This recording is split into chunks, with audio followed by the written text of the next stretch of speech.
so let's take a, what did we see here? What was going on? He told you earlier in the song there that sacrifice is going on tonight. What exactly is this singer singing to you, Dickerson? He's telling you that you are the sacrifice that's going on tonight. Not only does he tell you that you are the sacrifice that's going on tonight, he's also telling you 666, the one for you and me. So what's it talking about?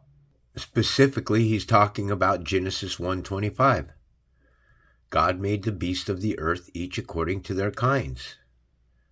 The beasts of the earth here are those that are evil. 2 Peter 2:12, Bible Hub. King James Bible to the left over here. But these are as natural brute beasts made to be taken and destroyed, speak evil. Now, I would have never figured this shit out if I didn't understand that we're the animals that speak.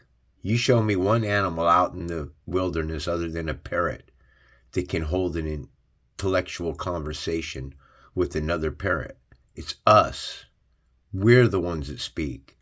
And a parrot can only mimic what it hears.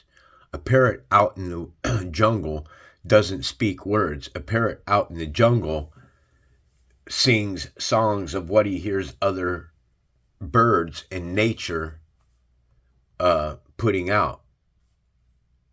So when Iron Maiden here is singing 666, they're talking about the dead. It's right there in front of your face. That is the dead. 666 is the one for you and me.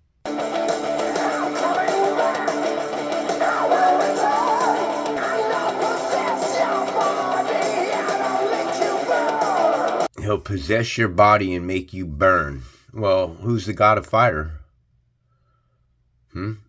Satan? Is Satan the God of fire? He's going to possess your body and make you burn? How about this? Watch out for 666. Watch out for 666. That the hour is soon coming when men will become machines. That all the world's people receive their scientific brand. What is that? What is that scientific brand? Today, what would you call that scientific brand? A brand. They branded you with that jabba-dabba-doo is what they did. All right? This is all about 666. Patent number for the Bill Gates vaccine. The world loses under Bill Gates vaccine colonialism. This is the devil, or at least it's one of the workers of a devil. Probably something that's possessed his body and taken control. So I've said this a lot of times, and this world here is duality. If somebody says it is this way, somebody else is going to turn around and say it isn't that way. So they're trying to move into an age of currency, Bitcoin currency and cryptocurrency. And a patent application for the cryptocurrency microchip, which they're telling you does not mention inserting a microchip. Well, that's a line of shit. You got to use common sense here, because the Bible's telling us that the people are going to take this chip. Well, where am I at? I'm at a place in life right now that I believe that technology has already come to a point where that they could open up portals. Now, my understanding is they want you to believe that there's portals that exist and that you can travel between universes, and that there are other universes that exist.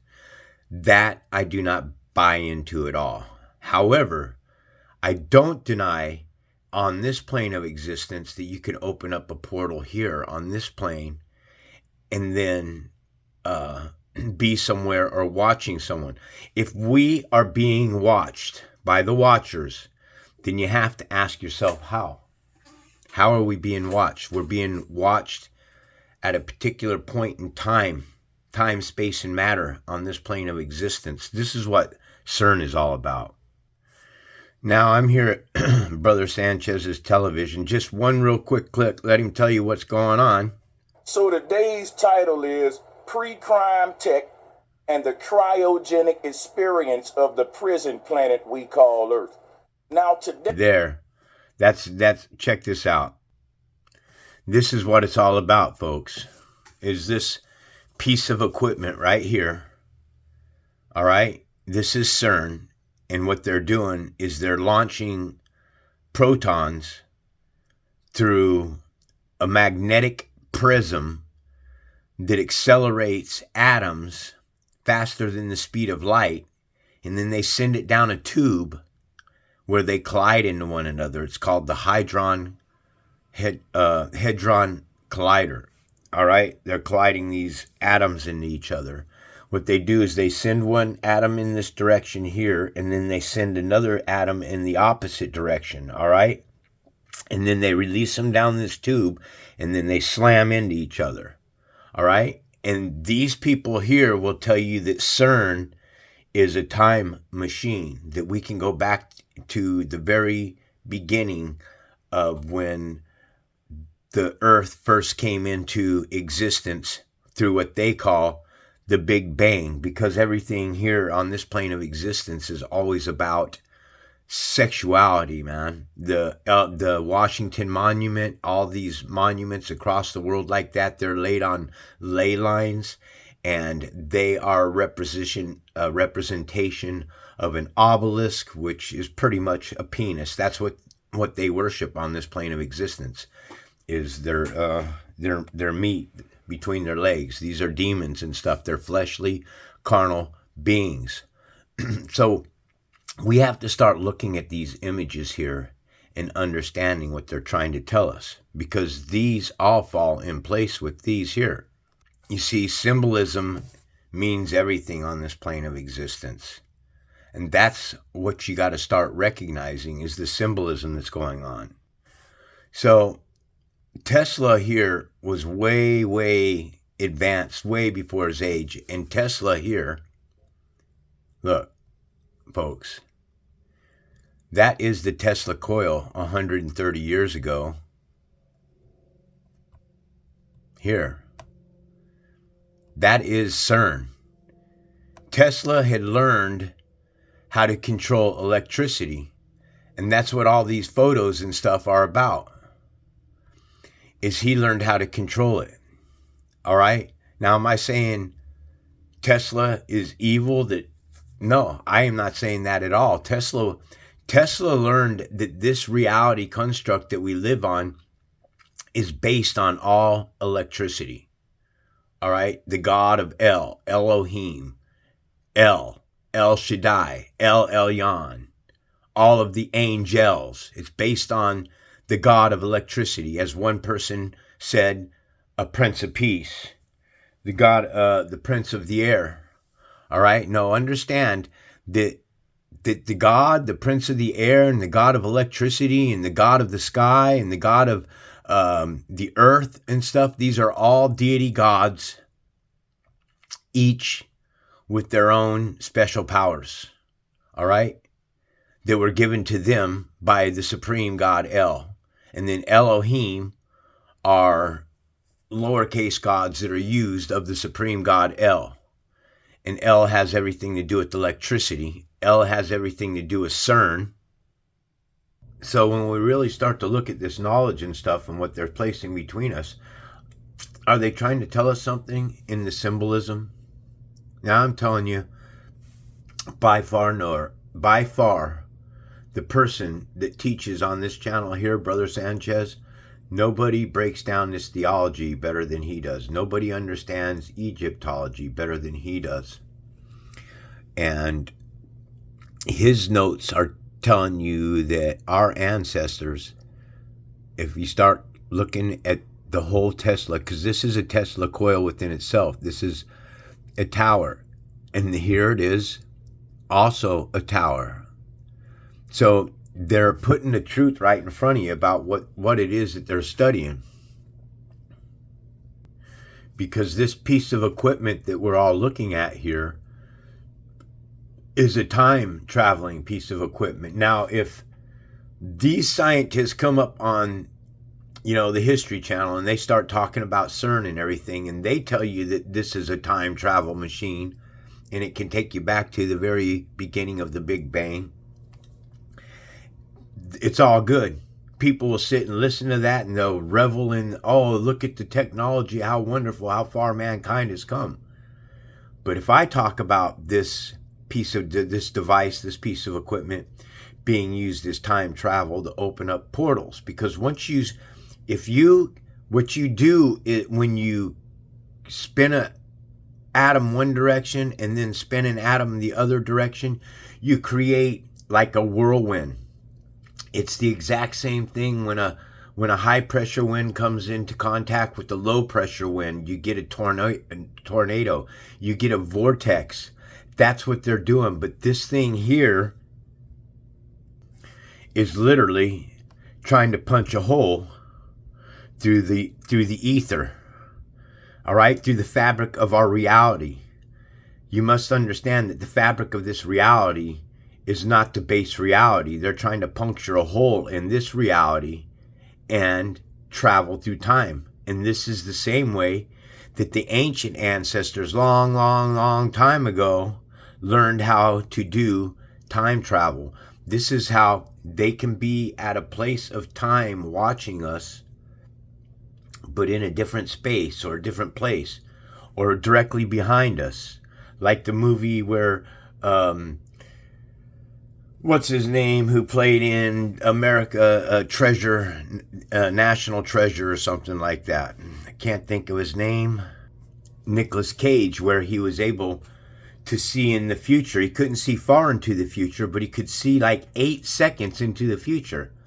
And see so somebody who's capable of seeing 8 seconds at a time in the future could be watching you in the same room and know your move, where you're going to go, which way you're going to turn, which way you're going to look, and it could be right behind you. You can't see that you are being watched from behind. And these people that study this stuff, okay, they were aware of this information a long time ago, back in, the 40s. Back in the 40s, Hitler was playing with the idea of time travel and stuff, creating this vortex, being able to penetrate into the ether. Now, if you were to think of a point of singularity, you notice here in this vortex here that this is a hollow tube, and this is a continuum over and over and over. Everything starts from a point of singularity, though. To one fine tight spot, then the energy got to expand again, and it do that by when it expand around the thing. So by this vortex material that we're talking about, they're capable of puncturing a hole in the ether of our veil, this holographic world that we live in, that we've been trapped in the flesh. And this is how they do their time travel. This is how they see the future. Because in order to see the future, you got to travel to the past. You see, when you start looking at the grand scheme of things, you can tell that our ancestors were all trying to tell us something hidden in these pictures and stuff. Now, Christians, they're told that you're not to believe in any of this kind of stuff. The chakra systems are the chakras of the devil. Folks, any minister that's telling you not to study something is a minister that you should be leery of. I'm telling you, as a minister, you study everything that you possibly can. You study every book that there is. You get every bit of information that you can, because pieces of the truth are within every religion. And this is what we are to the right. We are holographic beings, magnetic beings. We are held to this plane of existence by our magnetism. You see, we've all been taught that light moves in a straight line. It doesn't. The way atoms move is they vibrate around us. They create a friction. And this is what gives us the image of us, is by vibrating atoms around us. And what are atoms? Atoms are made up of what? 6 electrons, 6 protons, and 6 neutrons. This is all about technology, folks. So these people that are on these shows, you know, the History Channel and Ancient Aliens, and they're trying to sell you that flying saucers and stuff are coming from outside this plane of existence, that they're capable of traveling outside this plane. No, outside this plane of existence, folks, is the material, or is the spiritual world, excuse me. Okay? And this world here is the material world. People in the spiritual realm, they're unlimited to their travels by the thoughts of their minds. They don't need machines to travel from one place to another. They're capable of traveling just with a single thought. You could be in California on a memory of your life in 1 second in the spirit, and then bam, you could be in Florida with another memory in another second. There's no boundary when your spirit is freed from the flesh. So when you start looking at all religions and stuff with the Tesla coil, you can plainly see, this is the Tesla coil here, that they had this knowledge a long, long time ago, and this is what our ancestors were trying to tell us. I mean, look at these pictures, folks. It's straight in your face what they're trying to tell us.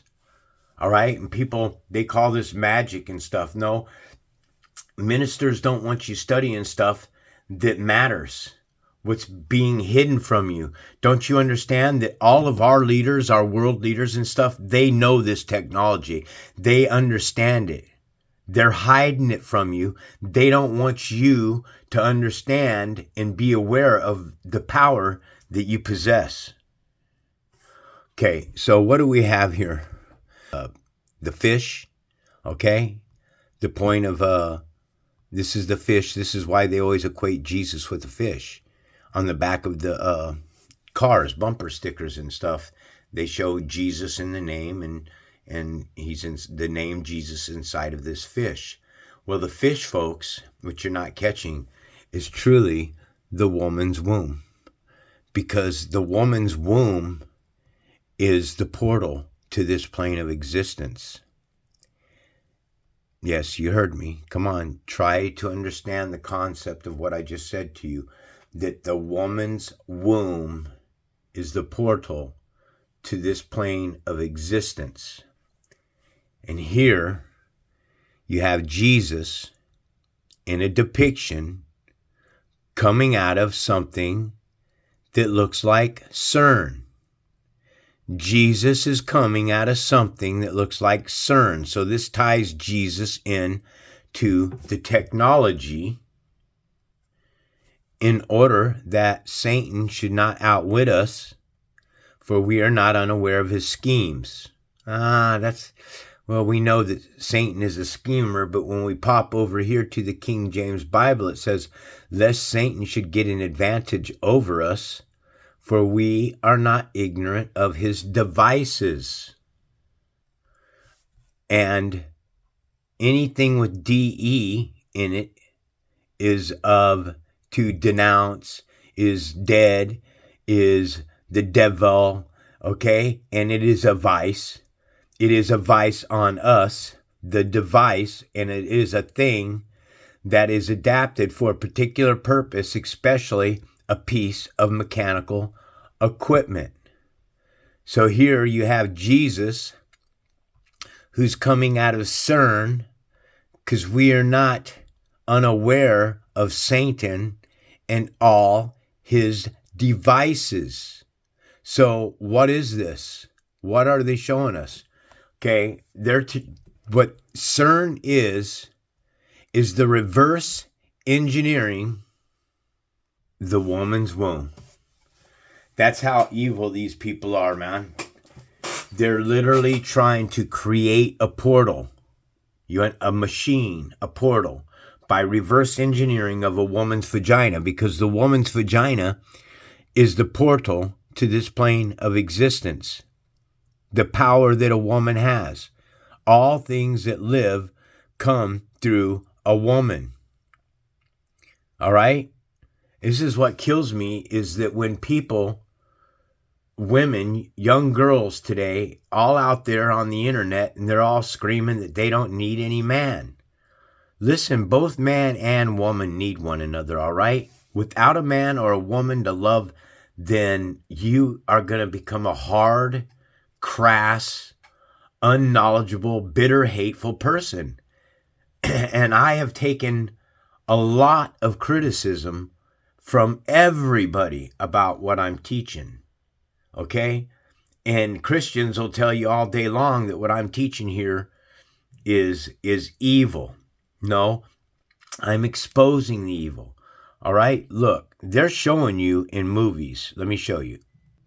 So listen to what I'm saying. Look, device whirls. So you got a whirling device. It's whirling one way, and it's whirling another way, and then what it does is it creates a vortex in the ether.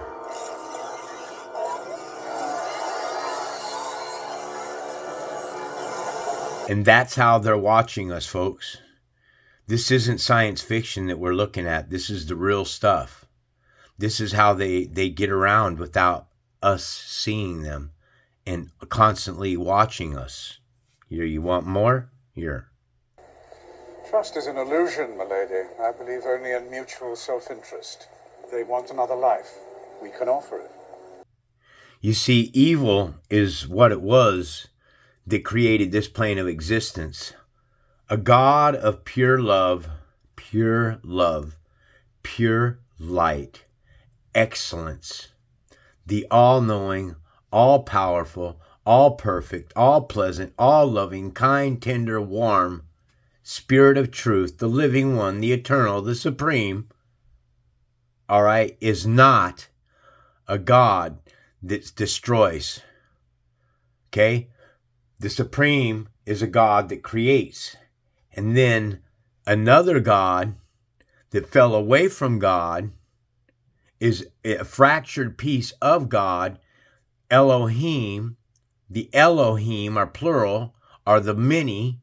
Man is in the word many, and they are, by this technology, opening up portals.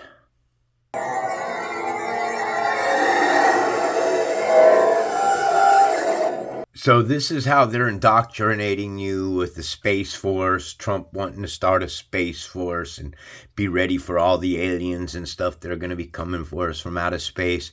There's no aliens coming for us from outer space, folks.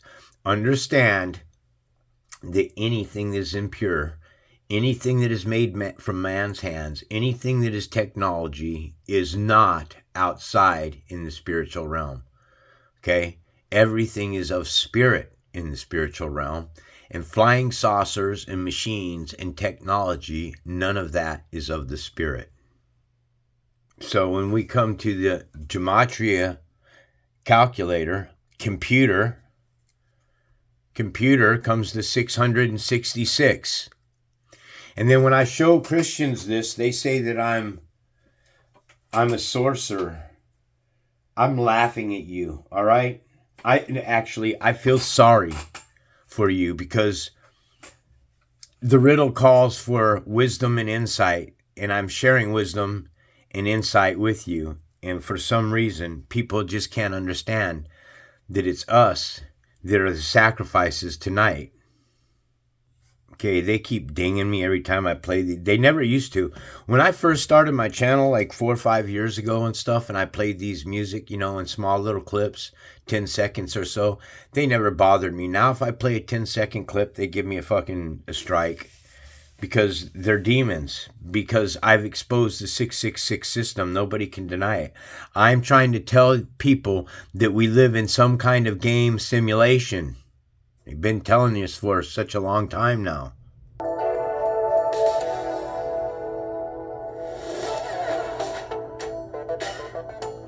There it is, right there. Loading a game program.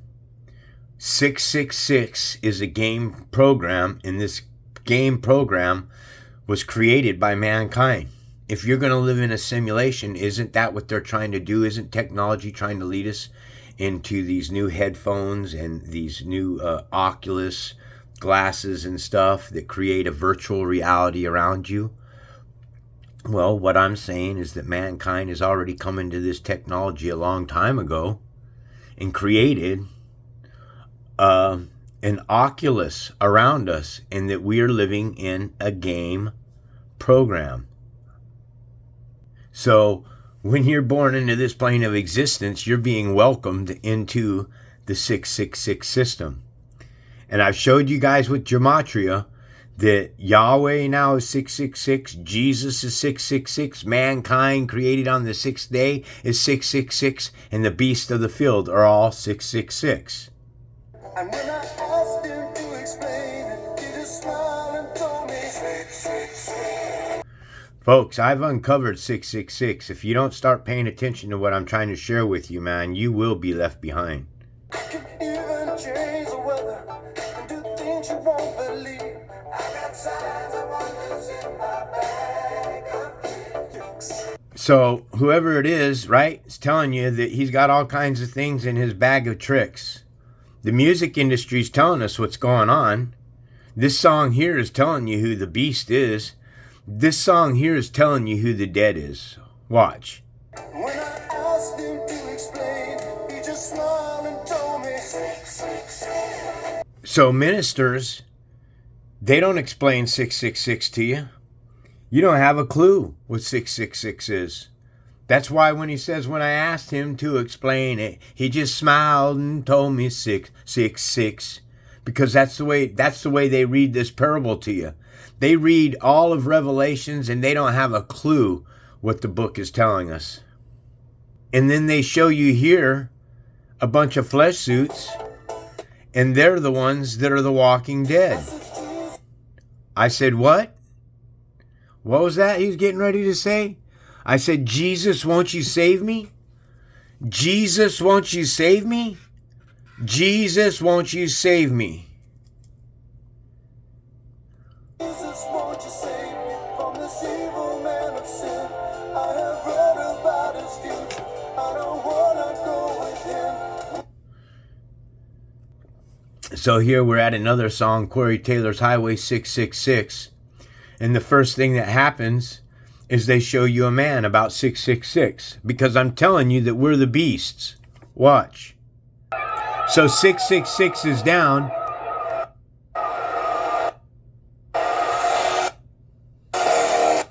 There it is. 666 is the beast. We are the beast. They're showing you. And then they show you a bunch of these other things that throw you all off. And then they show you again that the beast is us, Satan, at the very end of it. Right? Highway 666. And they're showing you right here.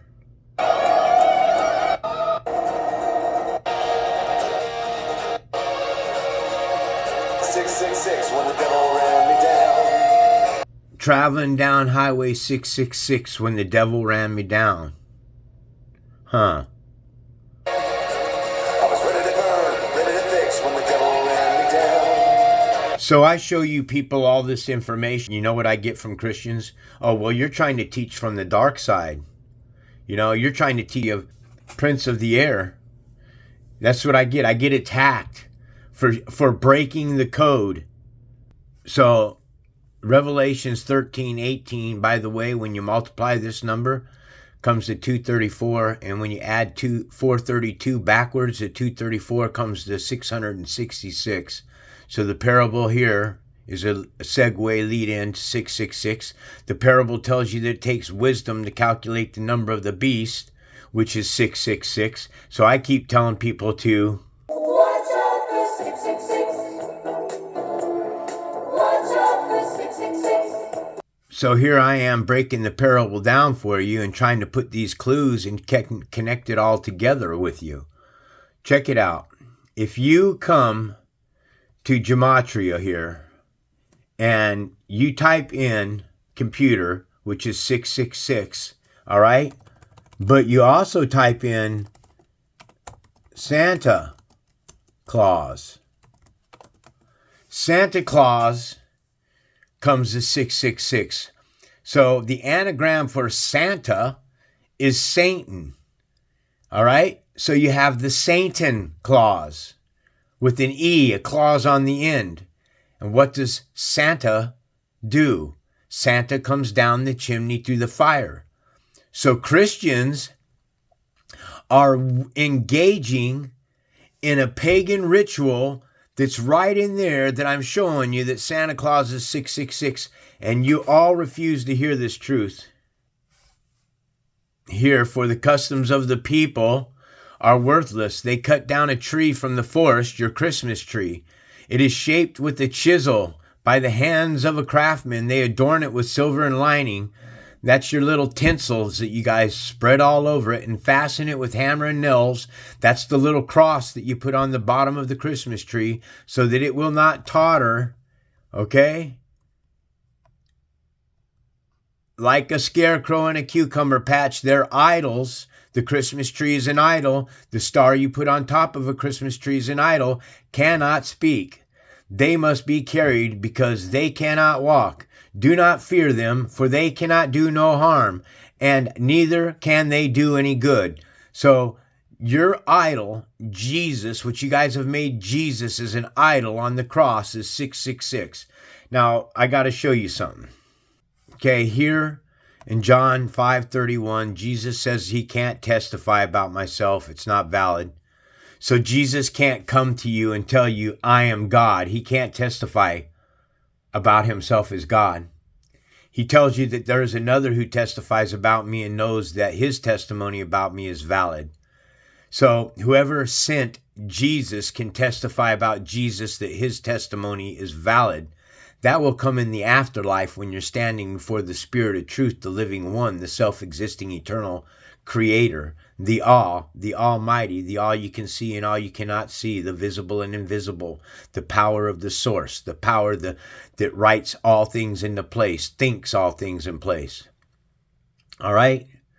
So here you have Jesus saying that his testimony is not valid because he can't testify about himself.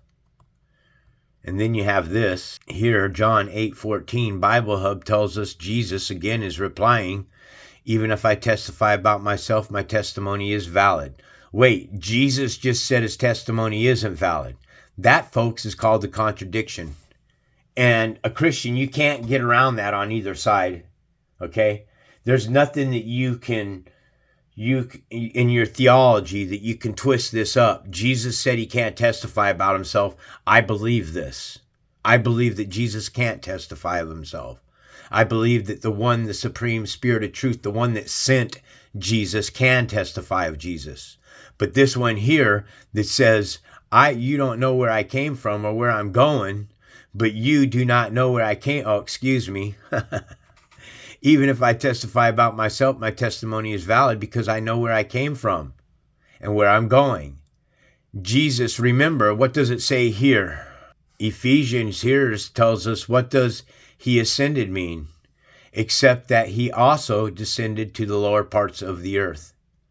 The lower parts of the earth are Sheol, right? In the Hebrew cosmology, it's called Sheol. It's not called hell. Hell didn't come till later. All right? And then you have Jesus here. I hold the keys to death and Hades.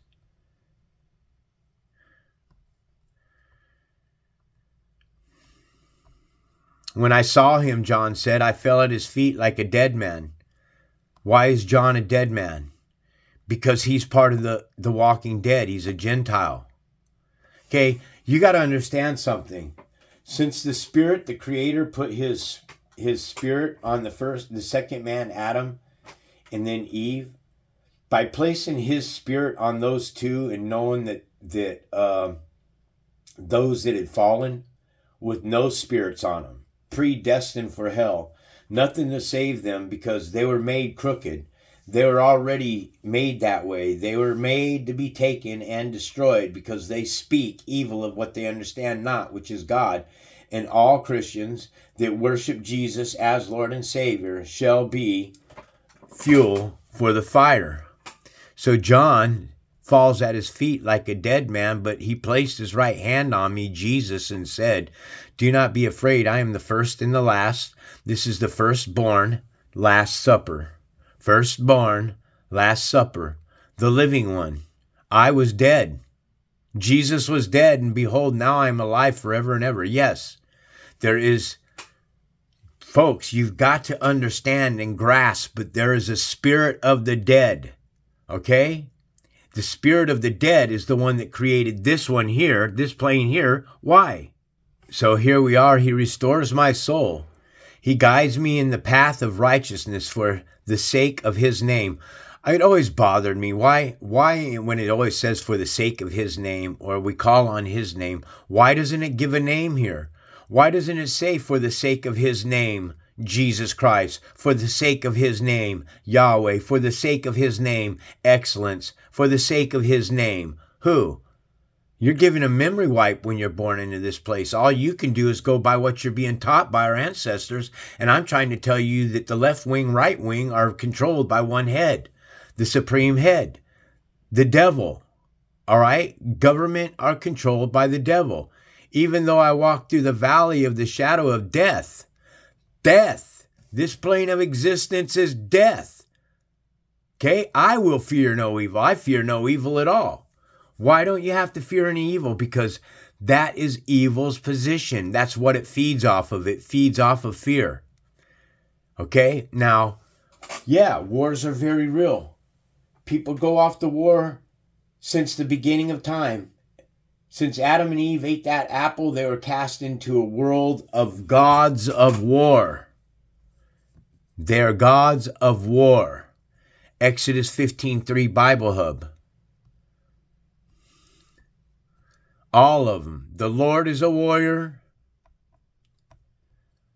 Yahweh is a man of war. And Jehovah is a man of battle. So it tells you right here that all of them are men. All right? No one's going to touch this. Okay? You can't say that you're a spiritual man if you're a man of war and you're a murderer and a killer.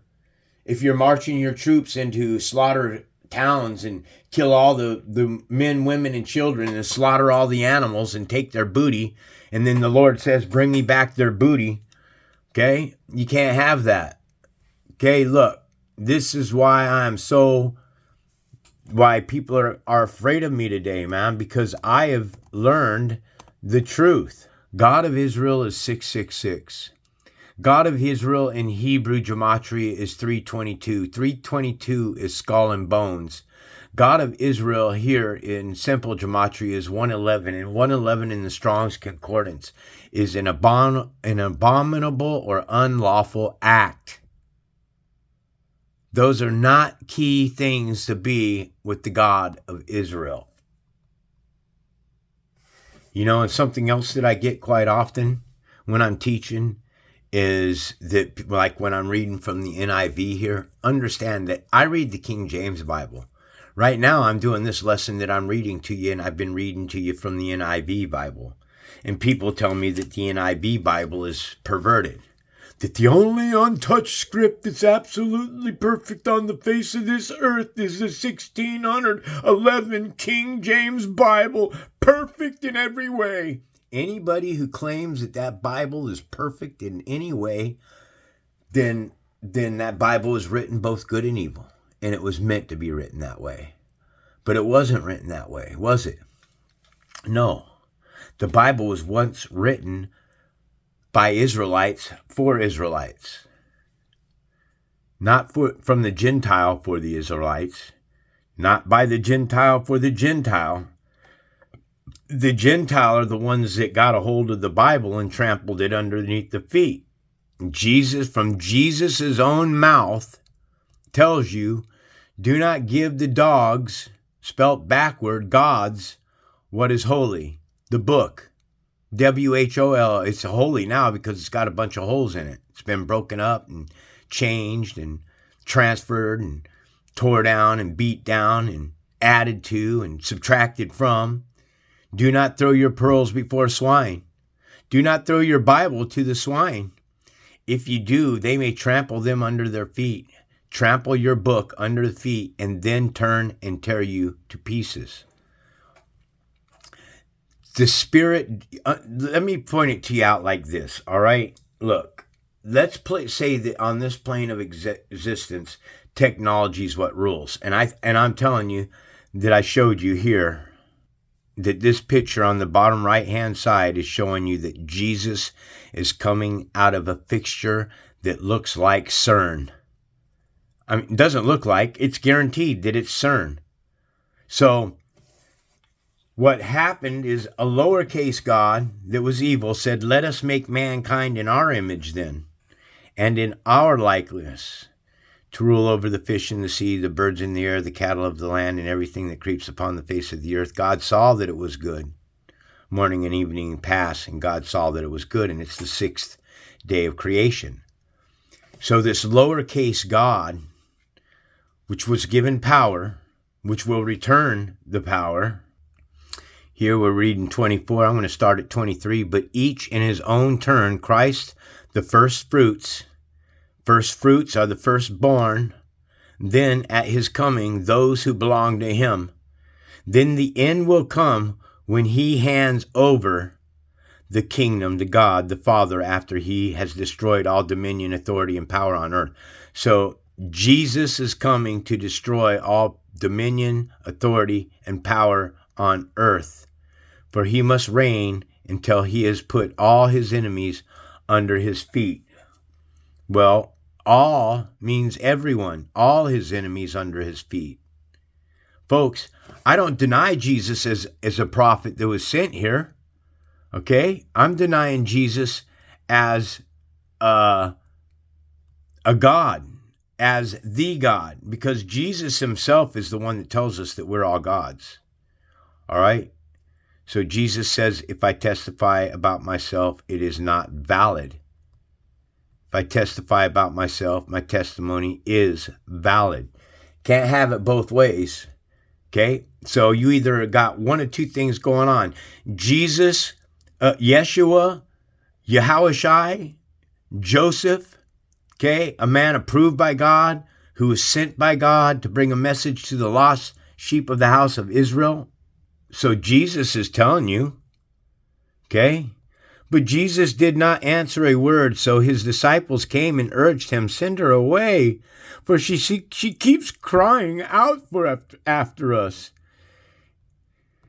And Jesus answered, I was sent only to the lost sheep of the house of Israel. That's Jacob, folks, okay? Jesus was sent only to the lost sheep of the house of Israel. Gentile are not Jacob.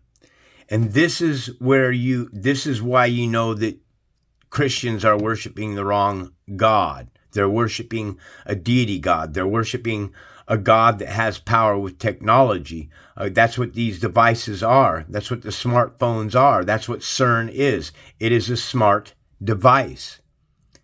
So, now that that's all done, let's pop in and take a read on to 15 of Judges, Samson's vengeance on the Philistines.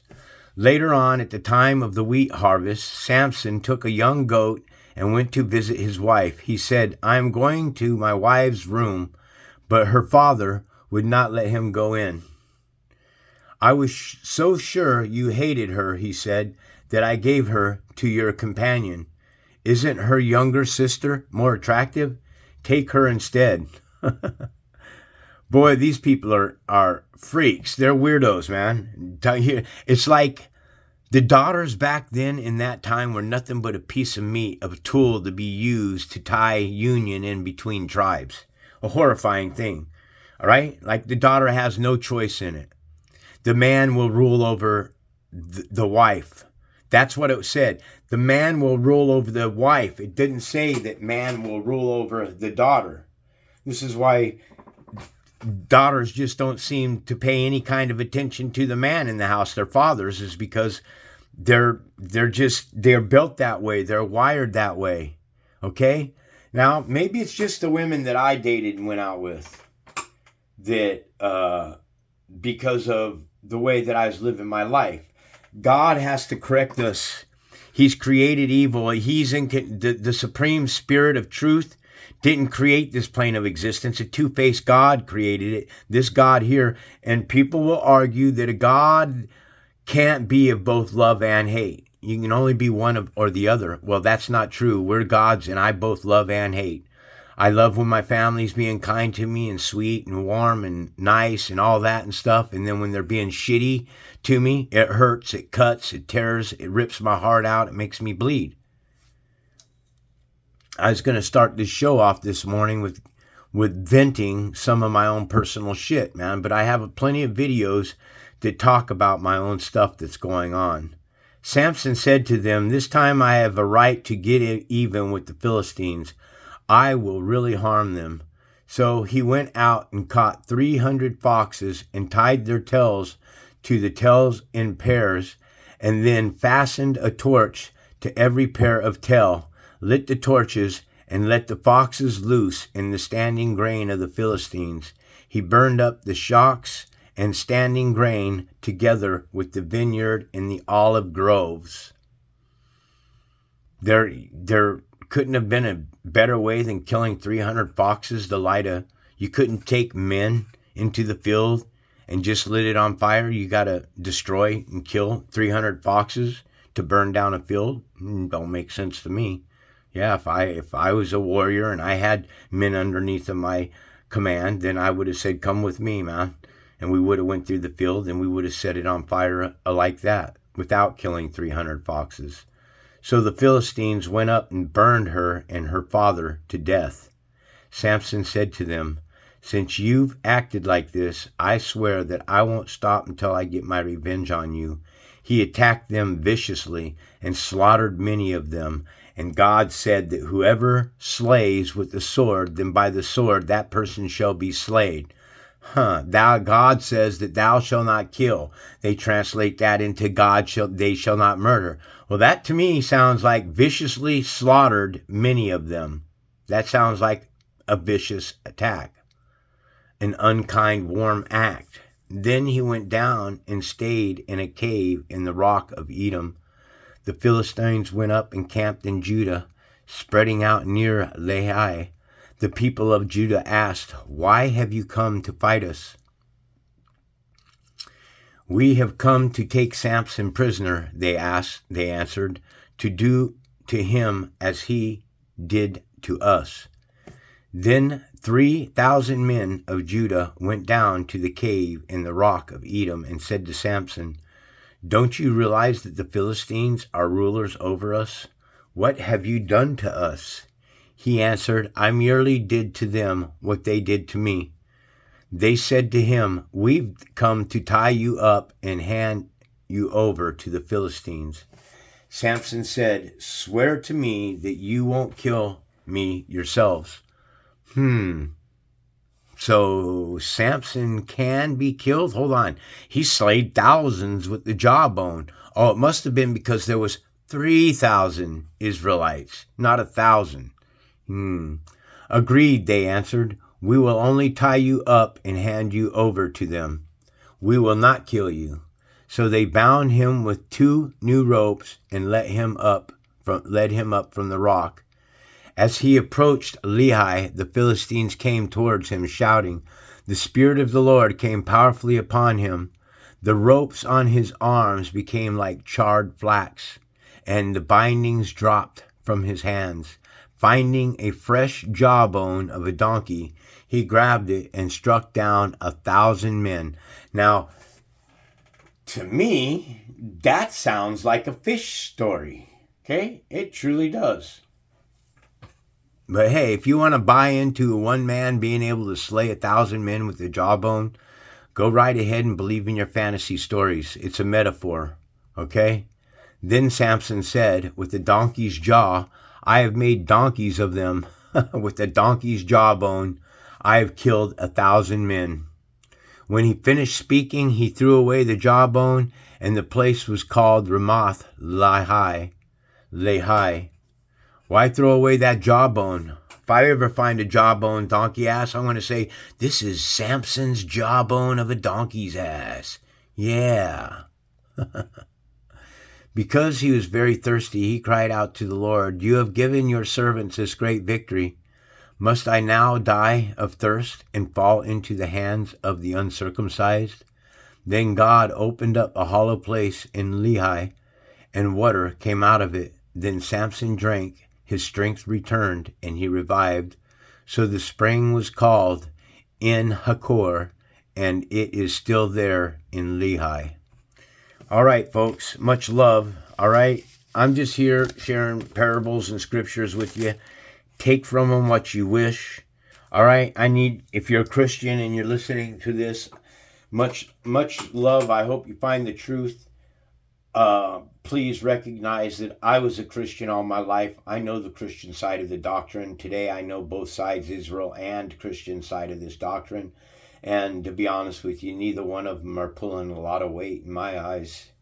I know that there is a point of singularity, a supreme creator that is one, and everything that came into existence from one point. All right? And when you start talking about a Trinity and stuff, that is what fell away from the point of singularity. That is what started mankind having you worship them as gods. And to this day, that's what you're doing. You're worshiping your governors and your officials and everything, and you're giving praise to them, and you're voting them into office to rule over you. And when you do this, you give up the very power that the Supreme Spirit has given you over them. You give it up to them. And I don't understand why people would do that. I don't understand why you'd give your belongings and your hard work and your 10% to an evil church that is just, look, yeah, you have Christians that attend this church all day long. All right? Now, the word is that Jesus is going to descend from heaven with all his armies. But yet, here at the Vatican, you have Jesus who's ascending from a pit. You see, because if they really wanted this art to be like that of Jesus who's coming down from heaven, then they would have a beautiful piece of art. They'd have Jesus on a white horse. They would have his army, and all of this artwork that you're looking at here would be mounted from the ceiling top as if Jesus was coming down from heaven, not ascending up from the pit. If you can't look at that and see that these are dead souls, if you can't look at that and see that they have crafted, that is a serpent right there in the hair. And that is Jesus's face. So they're showing you in this picture here that Jesus is the serpent.